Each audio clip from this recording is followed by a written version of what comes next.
Welcome to the Sonic Collective, a music podcast that explores a different album or musical concept each month, diving deep into its history, context, and impact on the music industry. Join our host, Alain Scott, and Darren Scott, that's way too many Scotts, as they share their thoughts, insights, and personal connections to the music, inviting you, the listener, to discover new perspectives and appreciation for some of the greatest albums and music of all time.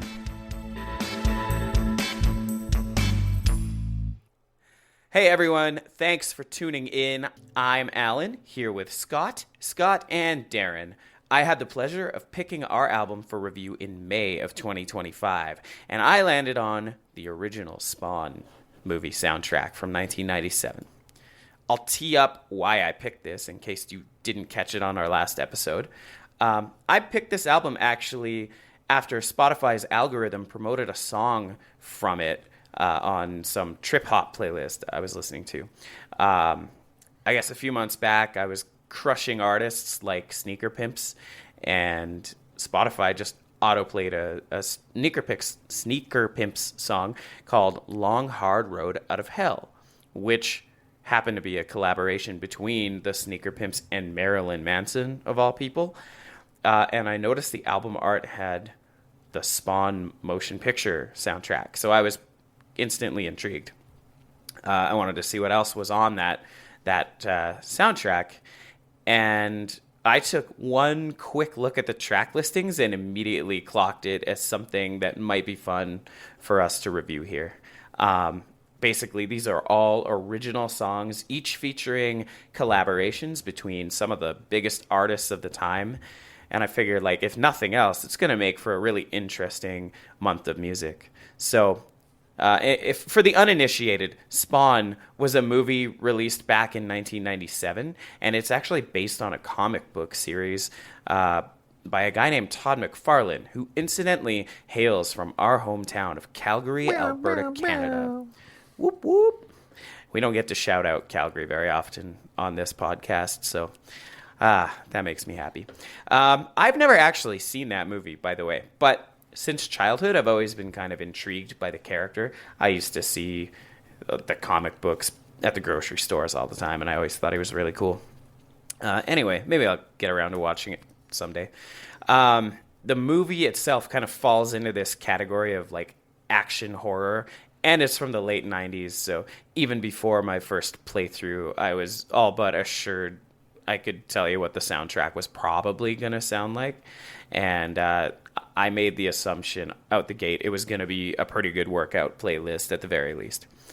So yeah, prior to May, I did not listen to any of the songs on this album other than that aforementioned Sneaker Pimps Marilyn Manson mashup, so that we could all kind of enjoy this experience together and have a really organic conversation about what we thought.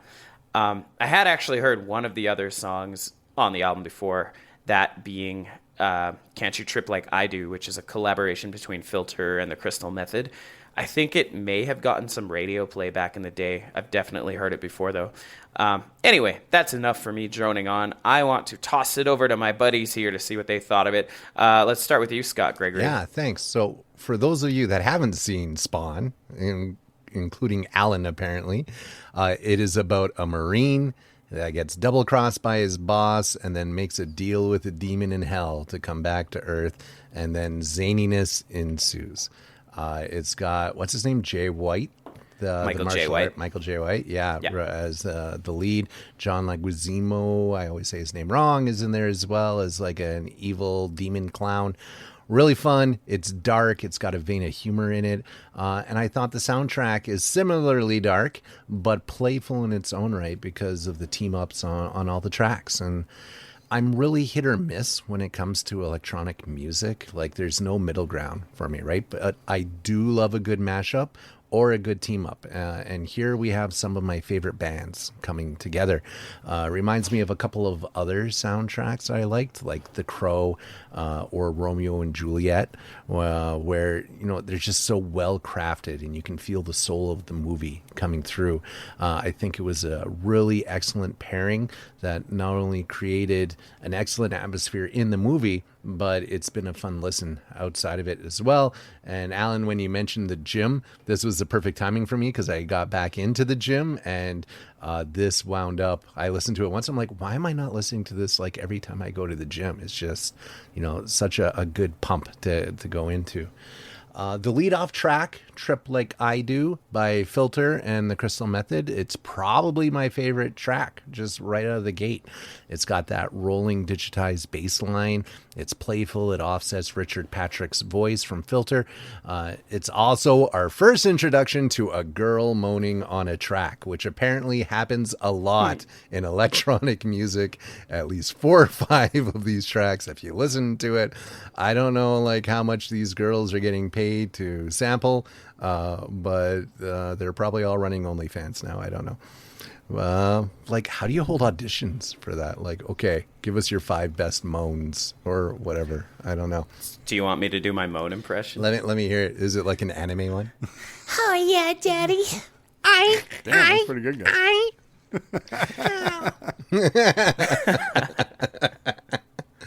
So carrying on, Marilyn Manson, he rarely misses. And The Long Road Out of Hell is a banger. I like the tempo changes. They're always interesting in it. And the way he can emote through just his different vocal ranges. It's just on full display here. It's great.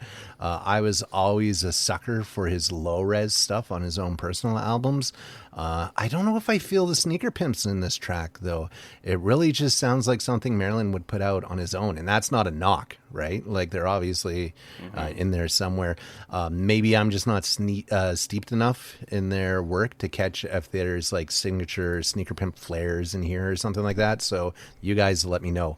The sneaker pimps, actually, in my somehow. research, I found out they were not happy with the song at all. Apparently, they didn't want it on the album.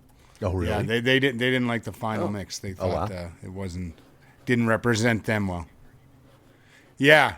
Probably because they weren't even in it. Yeah, they didn't Yeah, feel like I it said, represented I kind them of thought the as a same group. thing. Maybe. So interesting you picked up on that just organically because it's the truth. They were not super happy, even though it was one of the more Well, there you go. I guess, successful tracks off of the soundtrack. But yeah, cool. That's crazy. Wow.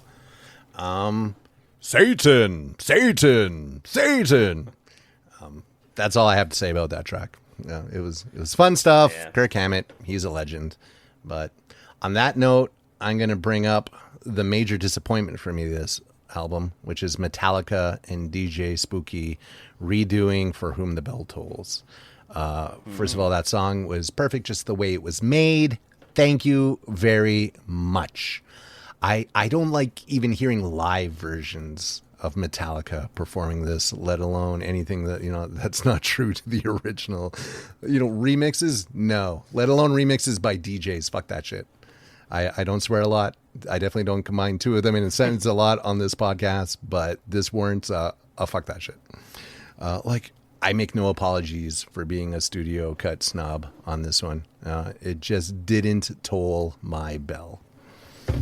Ooh, nice. I'm also not too sure how I feel about the T4 Strain track by Henry Rollins and Goldie. I just wasn't feeling it between the drum line and the vocals, which is weird because I usually love Henry Rollins. He's one of my favorite singers, both, Black Flag and solo. But for everything that I loved about the low-res treatment on the Manson track, it just didn't work for me on this track with Rollins' voice. So skip that one for me. F- will not play again.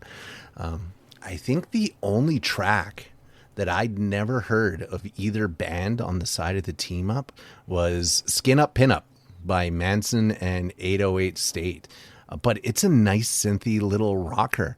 It's got a lot more guitar than most of the tracks on this album, which I really appreciated. Again, electronic music, hit or miss for me. But you throw in some electric guitars, I become a lot more forgiving.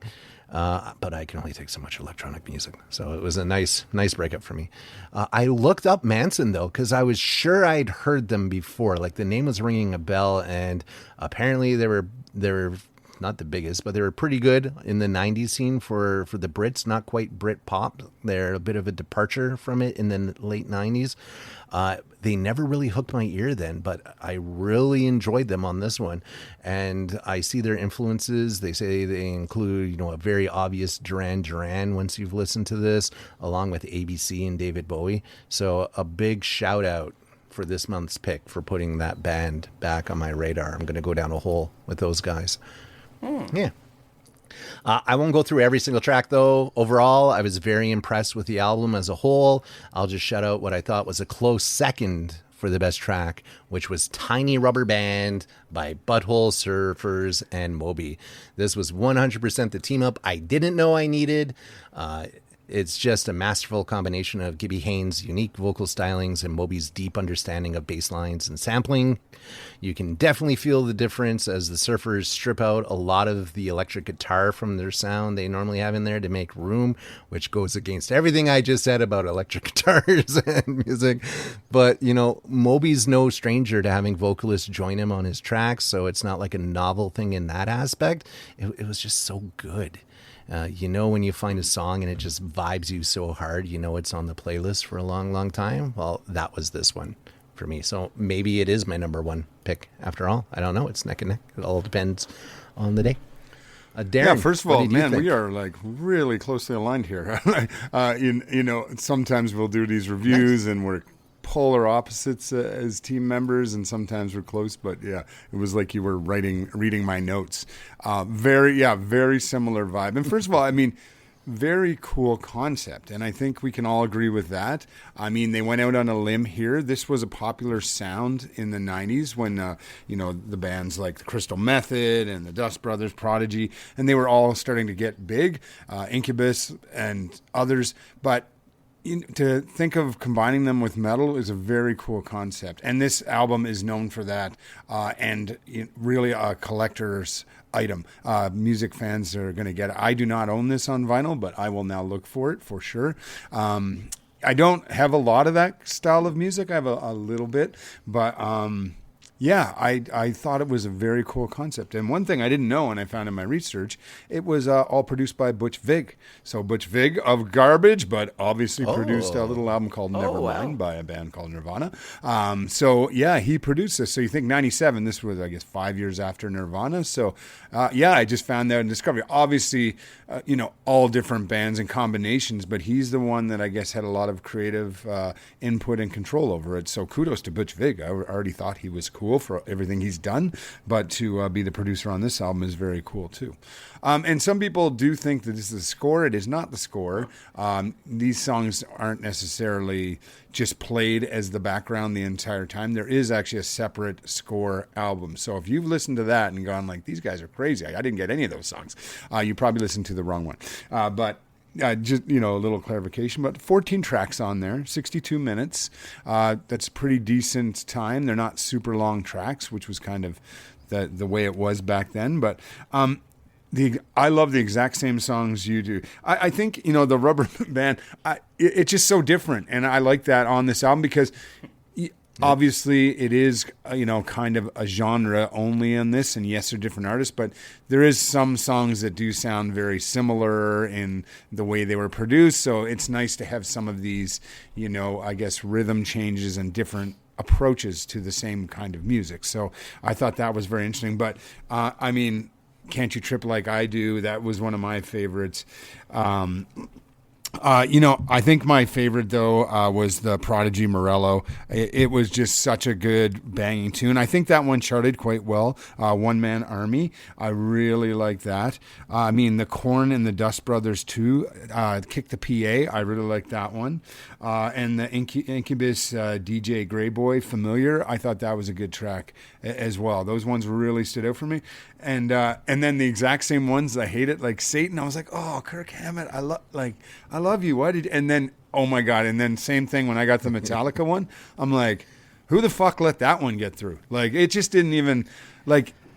I get what they were trying to do, and but it seemed like the time pattern, it just didn't work. It just didn't work. It just threw me for a loop. It was like too fast. It just seemed to massacre the song. It just did not jive at all. I thought that was like the most horrible. Really disappointed. And same thing. I'm a huge Henry Rollins fan as well. Just think that guy's like awesome and done so many great things, but just that song just didn't come together well for me at all either. I just didn't like it with Goldie. And one thing that kind of stood out to me was really in those ones was that I didn't really know those artists. Like, I'm like, who's Goldie? And, DJ Spooky and I was like, oh, I didn't quite know. And then I realized, and then the songs I really liked were Crystal Method, Korn, Dust Brothers, Prodigy, Morello, Incubus. And I'm like, those are bands that are still all relevant and big and successful that actually came out of that era and are still going and surviving, whereas those other bands didn't. So that's interesting. So maybe, they didn't quite have the talent as some of the other tracks. But again, all decent in their own right. And, I'll put my hand up and say, I like this style of music, but it's not like my home. So, I think a fan of that genre would probably love all these songs for each their own reason. But, just to me, those were the ones that really stood out for me. It did sell 500,000 records when it came out. So I was surprised on that. Obviously, we're going back to the 90s when physical purchases, it was probably CDs, but were out like that. We know the whole industry has changed, but that actually surprised me. Like, that's a lot of soundtrack albums moving. I doubt there's many that were that successful. And again, it's still being produced and reprinted today because it is so popular, and I'm definitely going to look for it. Might have made more than the movie on box office. Yeah, I didn't look into that. But I just thought it was very cool. Just a really cool concept. I think, I'm going to leave it there. I'm going to pass it over to Scott Coates. Let's see what he thinks, and then we'll come back down. Thanks so much, Darren. I'd heard of the Spawn movie, I think, back in the day, or maybe I knew the comic book, or because the creator was from Calgary, I remember there being buzz in the early 90s. This is a really cool, good, interesting concept for an album, right? To bring these artists together, and it must have been a ton of work to try and get everyone to agree to do this, or somebody in this project was friends with all these bands. I love the song Trip Like I Do, and I like a few Filter songs. I really like the singer's voice. And it's a fun track together, but I'm not sure that it really adds or elevates either of them by putting the two of them together, right? But it's a decent opening to the album. The Marilyn Manson Sneaker Pimps one, I really like 5 a.m. Underground, I think was the Sneaker Pimps big song. And I like Marilyn Manson here, but I don't hear too much of a collaboration on it. Then we get to Kirk Hammett and Orbital. I'm not sure really about Orbital. Obviously, I know Kirk Hammett from Metallica. It's okay, but it doesn't really get me going. The Korn one, so. For Whom the Bell Tolls, I love this song, but I think they really kind of probably managed to make it a bit worse. Skin Up, Pin Up. This one to me was one of the most listenable, and I'm wondering, is this Shirley Manson from Garbage? I'm not aware of the other band in this crossover either, but Skin Up, Pin Up to me was kind of the standout of this whole album. Again, not really sure who the artists are, but this is one I would maybe add to a playlist. I like Henry Rollins as a person, and I like some of his music, but this one with Goldie I just thought was a sound disaster, right? I guess I really hate that fast, out of control electronic beat, that like just going at high speed. That's never done it for me, and this one was kind of irritating, frankly. And I guess without going into every other song, the entire soundtrack, I'll give it, this has a feel, right? And it's consistent that way. Like whatever they were shooting for mood-wise to fit the movie, I think probably worked, although I haven't seen the movie. And I'm sure these tracks probably worked really well in the movie for 30 to 60 seconds on their own. But as an entire song, I found most of them, frankly, kind of grating, and they became irritating. I got through the album in full 3 times, and then some songs here and there. But I felt like it was more just kind of like being assaulted by sound or being assaulted by music rather than kind of it enhancing a mood or enhancing experience. I just felt I was kind of trying to put up with it most of the time. So it just didn't work. Like, I very, very much admire the project, the attempt, bringing all these people together. And again, the tracks probably support the movie very well in their respective spots. But as a whole album, yeah, I just felt it grated on me and kind of irritated more than anything. Over to Alan. Great, thanks, Scott. Wow, guys, it sounds like we all compared notes here. I love this album as a concept. Like, devoid of the Spawn movie context, I think it's just a really neat idea to get some of the hottest artists across a spectrum of genres and put them, pair them up in unlikely ways and get them to collaborate and combine their respective styles to try and create something new. I'm sure that was probably a really fun and maybe challenging experience for those artists.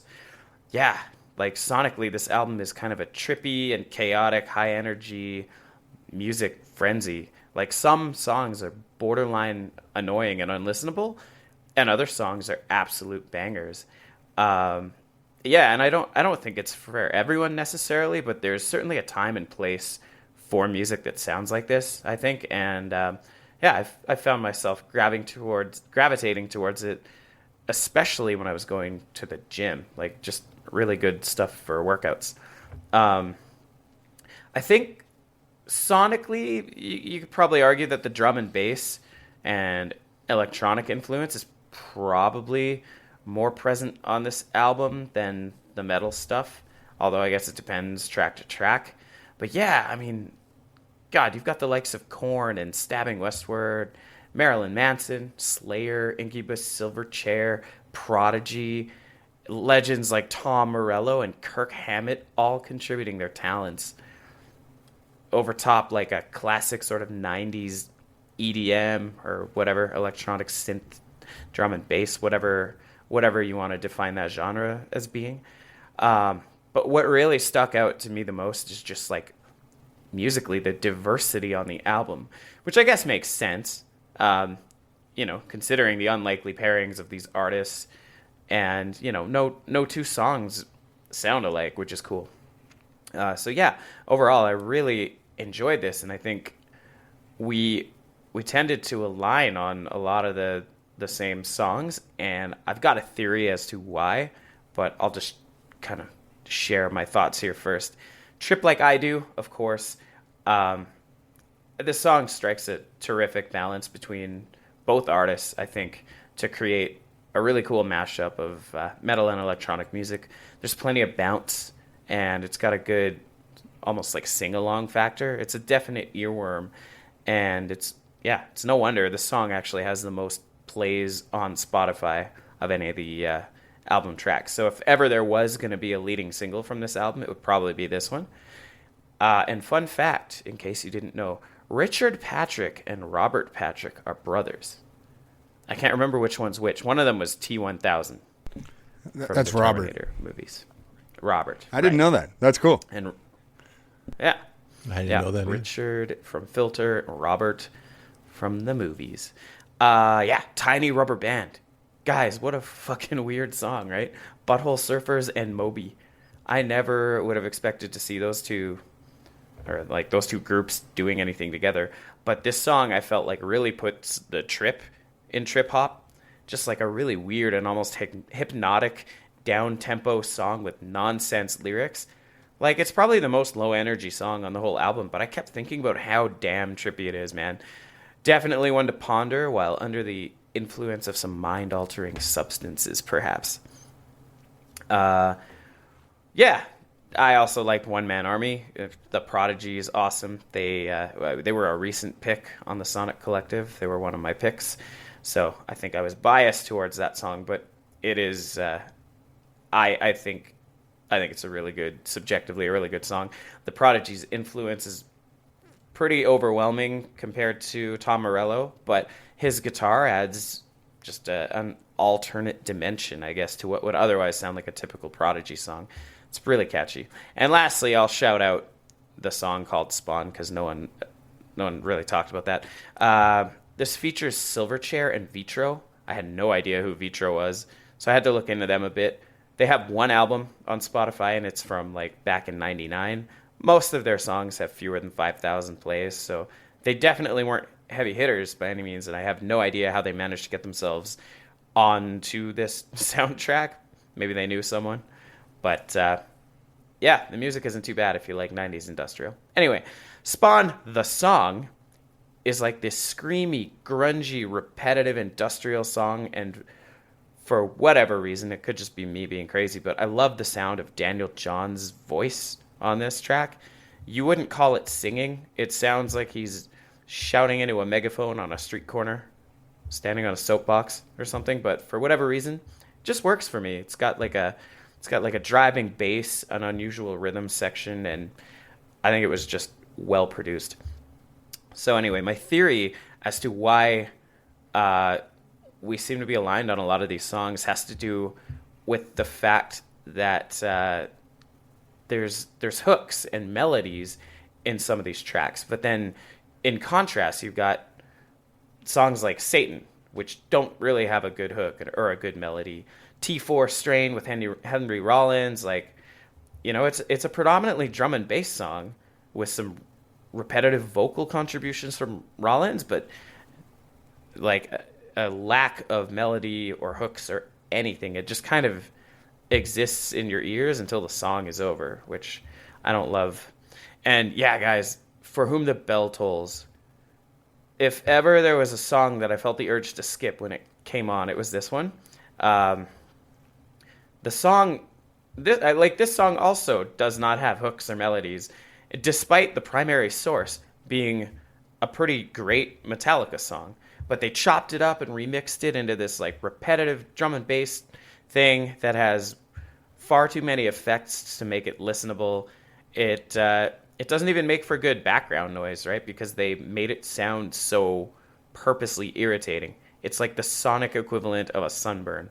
I never want to hear that song again. But yeah, there's some really good shit on this album, and definitely you could pick and choose and throw them in your own playlist. Anyway, yeah, let's chat about scores here. Scott Gregory, I'll throw it over to you again. Yeah, so I'm glad we're so aligned on it. I would have thought it was just because we're all old as sin, and so that's why we liked it. It reminded me of my days going to industrial night at the warehouse back in the 90s, so it really took me back. It's in my wheelhouse as far as my formative years for music, and yeah, I'm with you, Alan. Again, For Whom the Bell Tolls, you say it's drum and bass. It's literally one of the most iconic drum and bass combos. You know, dun dun dun doo doo doo doo doo doo doo doo dum dum dum. Right? Like, how do you fuck that up?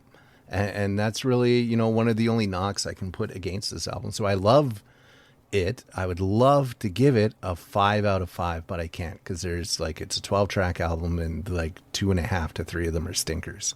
So with a lot of love and you know, a lot of rotation going to the gym for this in the future for me, I will give it a 4 out of 5 and a giant thank you for picking this, because I deeply, deeply enjoyed this, which you wouldn't normally hear me say about an electronic album. So thank you. What about you, Darren? Yeah, obviously really liked it as well. One last fact before I go, I found in my research, this was an interesting one. Apparently there was a band called Zero with an X, Xero, that submitted a song for the soundtrack, did not actually get accepted, but that was Mike Shinoda's band. So Mike Shinoda would then start Linkin Park in basically 96. So he probably submitted, they were probably getting this soundtrack at the same time. So right at this time, he submitted this with the other band, didn't make it. But then it's like, well, I'll just start another band. And they did all right. Okay. It starts with the next one, apparently. Yeah, and you could see that, you know, Linkin Park's probably not, like it's that merging of rap and, you know, kind of rock and all the things. So interesting. I thought that was a cool thing. Another shout out too, I did just see ZZ Top and the Wallflowers. And for those that have been listening to our show a long time, you will go back and find episodes. We did a Wallflowers one on, it was a One Hit Wonders one, right? Was that, did we do it on that one? Yeah. And then we also covered ZZ Top, Tres Hombres. So go back and listen to those. Really good show. The Wallflowers absolutely crushed it. They were dynamite. I really enjoyed them. ZZ Top, they're showing their age. They're showing their age a bit. Maybe not as tight, Billy Gibbons. There's still a show. It was still a show. Maybe not as tight. Are the girls still young though? Well, no. I was young for the time. Crowd at I was a spry 55. I was one of the youngins in the audience, but it was a really fun, entertaining show though here in Calgary. And if they're coming to your city, worth checking out. Living legends too, right? Billy Gibbons won't be around much longer. I'm like, I don't know how old that guy is, but he's going to be like mid 70s at least. Like ZZ Top was old in the 70s. Like, anyway, I'll get back to it. So to my score, I'm coming in at 3.5. I think obviously if you're a fan of this genre, it's probably a 5 for you. I was close to a 4. I just think that, because it is all one genre, it can be a little harder to chew on. There are 3 or 4 stinkers, but it is a really great album, and there's a lot of great tunes on it. So definitely worth the pickup. Again, the only slight is it's just because it really is just kind of one genre, and it can get a little repetitive at times, and there's a few stinkers. But besides that, highly recommend it, even though my score might say 3.5. All right, Scott Coates, what did you think? So for scoring, based on the artists on here, and again, my admiration for the project and trying to bring these bands and these artists together and do something creative that supports the film, I want to score it high. But just thinking about my actual quote-unquote enjoyment of the album, I got to give it a 2. I'm not going to listen to this album again. I think there's the maybe one track, Skin Up, Pin Up, I might listen to again. But otherwise, it's all forgettable and just kind of irritated me. So, yeah, this one's a 2. Cool. Thanks.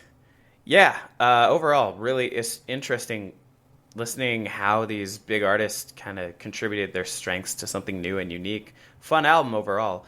And I think this is one of those times where the score isn't necessarily an indictment of the quality or enjoyability of the music. The album as a whole is just kind of tricky to score, right? Because it's diverse by design. So overall, I landed at a 3.75. For all the same reasons. Like, there's a few really good songs on here, and there's a few stinkers, as Darren put it, and there's a bunch that are just kind of all right. They're a-okay, but I don't know. Yeah, there's nothing really unifying aside from maybe like some loose thematic elements.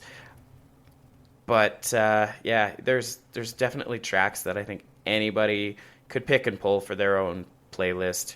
I think, overall I enjoyed listening to this. It was a really cool find, and I'm glad you guys liked it too. I guess we can thank the Spotify algorithm, really, because I didn't know this thing existed. Yeah, it was cool. That is a cool find. I never would have listened to it otherwise, right? Like, I never would have found it. Totally. Awesome. All right. Well, that's it for...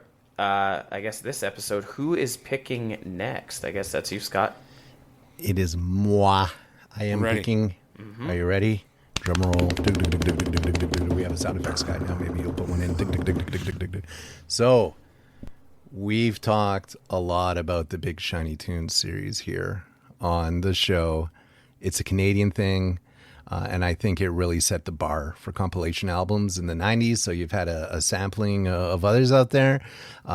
They had some solid American songs on all of these albums, but they also had to have Canadian songs on them to satisfy those CanCon rules. And I say have to, but you'd certainly want a lot of Canadian tracks in this time period as well, as there is a lot of really solid Canadian bands out there that came out of the 90s. Amen, brother.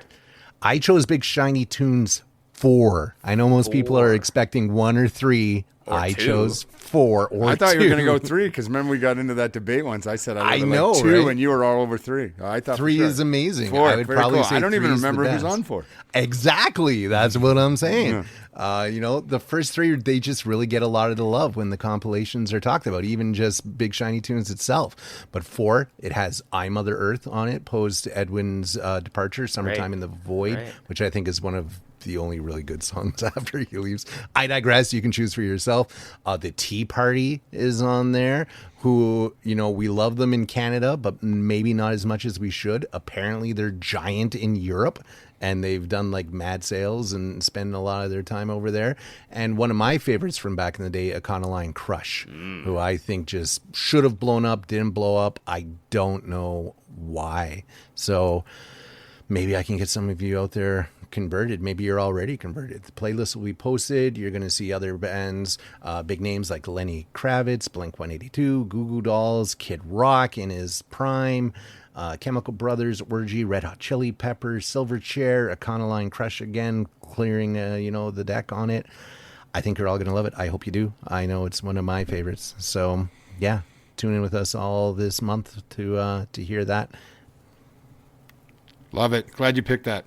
I think those should have been represented. That they were pretty classic and iconic here in Canada, right? Like, well, that's why I like Batting Cleanup, right? Because then I can be like, oh, there's a travesty about to occur. I worked in a nightclub. It was a live music, mostly rock nightclub. But like seriously, when like earlier in the night before, if there was no DJ or something, we would just literally put on like the big shiny tunes, 1 through 4, and just shuffle them and let it go. And that was your music for the night. Like, it was fantastic.